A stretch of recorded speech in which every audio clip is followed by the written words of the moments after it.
今日又聽到一個好撚經典嘅説法，就係咩呢？就係話原來今年屬蛇、屬豬、屬猴、屬虎嘅人係唔可以去拜山。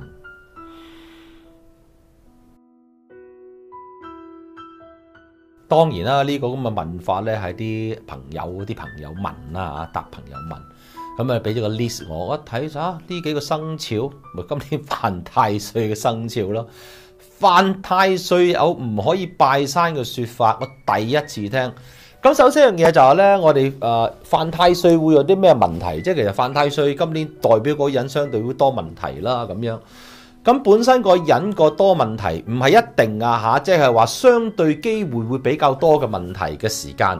如果你去做拜山呢個動作，就唔係咪會影響到拜山嘅人嘅話咧？呢個真係無稽都好緊要。譬如我難聽啲講句，譬如我生 cancer 有癌症末期嘅人，你都唔可以就話我同你做一啲活動而影響到另外一個人啦，即係去到咁嚴重啦。即係唔好話我今年犯太歲或者我犯本命太歲呢咁傻嘢啦。我犯太歲係我嘅事嘛，我犯太歲點會影響到你？即係譬如話我犯太歲，我唔俾你搭飛機。咁都可能情有可原喎，即係譬如我犯太歲，你容易有意外，你同我同一架飛機或者同我同一架船會沉嘅，個飛機會炒嘅，所以我唔會同你喺埋一齊搭飛機，會令到我會有意外搭沉船。咁呢個都叫牽強啊！你話喂去拜山會影響到會拜山嘅其他人，會因為我犯太歲而影響到拜山嗰個祖先嘅話呢？咁呢啲真係講出嚟嗰個人都戇鳩嘅，你明唔明白？即係。犯太歲其實係啲好少嘅事情，我成日覺得啲人就唔好將佢攣到老攣咁大。哪怕我哋人生遇到一啲嘅人生大事，譬如話咩呢？生老病死啦，嚟過幾樣嘢啦，即係譬如百事咁計啦。百事哪怕我係犯太歲嘅生肖啊，我都可以照上山嘅。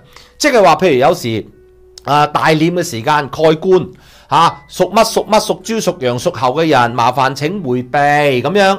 又或者咧落葬嘅時候啊，或者好多情況即係好嚴，即係我哋嘅白事一啲好重要嘅儀式嘅情況，有啲犯沖啊、犯刑啊，或者犯一啲好緊要嘅生肖嘅時間呢，師傅最多極其量叫呢啲人迴避。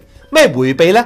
驚沖到佢哋啊，唔係驚沖到嗰個棺材裏邊嘅人，唔係驚沖到參與者，係驚沖到嗰個人。就叫佢哋迴避，你行遠啲，擰轉身，因為咧呢個moment喺呢個時刻咧蓋棺啊落葬嘅時候咧，有個好猛烈嘅殺氣，有機會影響到你之後運勢。即係譬如話如果你犯沖，你喺呢個時間做呢個動作嘅話咧，有機會你翻去之後咧會病啦、行衰運啦咁樣噶。咁所以咧呢啲都迷信嚇，我覺得。不過呢啲我哋都會遵守嘅。佢行遠少少，擰轉身，當呢個儀式完咗啦，就無需迴避，就翻嚟。極其量咁嘅啫，你話唔准去喎？喂，屌祭祖啫嘛，每年清明重陽都祭2次噶啦，點可能唔俾去呢？即係你話清明重陽緊要，喂，不如咁啊！如果老細同我講，喂，嗱今日呢，我有個客簽一個好重緊要嘅 project 啊，有一單生意成1000萬生意嘅喎。咁啊屬豬屬羊屬猴嘅人，因為今年你犯太歲，所以你今年你就唔使翻工啦。你翻到嚟咧，我啲生意做唔成。如果咁就真係 very good 啊，大佬。即係如果因為我今日犯沖，下個月又犯沖，嗰啲咧就唔使翻工噶啦，休息一日或者休息個月，你話幾咁好咧？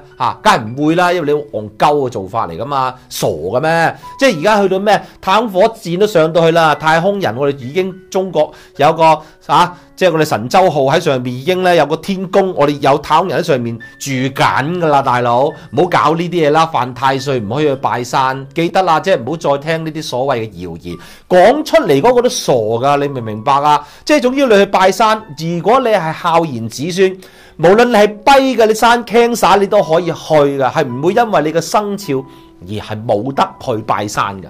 明唔明白？千祈唔好咁樣。當然就係唔好利用呢個藉口就喂，我聽人哋講，譬如我屬馬嘅，我聽人講今年屬馬犯沖啊，犯刑太歲，啲人講話叫我唔好去拜山㗎，話有咩事咧就會衝撞到個運。即係如果你用咁嘅藉口唔去拜山，同阿爸阿媽講，同阿爺咁講，咁如果阿爺都信嘅，咁你咪即管去試下咯。咁但係就唔好就話因為人哋呢個生肖唔俾人去拜山啊，知唔知道啊？呢個咧係就係孝賢子孫嘅一份心意嚟嘅，得唔得？如果人哋要上去，就會俾人哋去噶啦。咁你就希望大家真係明白呢啲咁嘅戇鳩習俗，唔好再傳出去啦。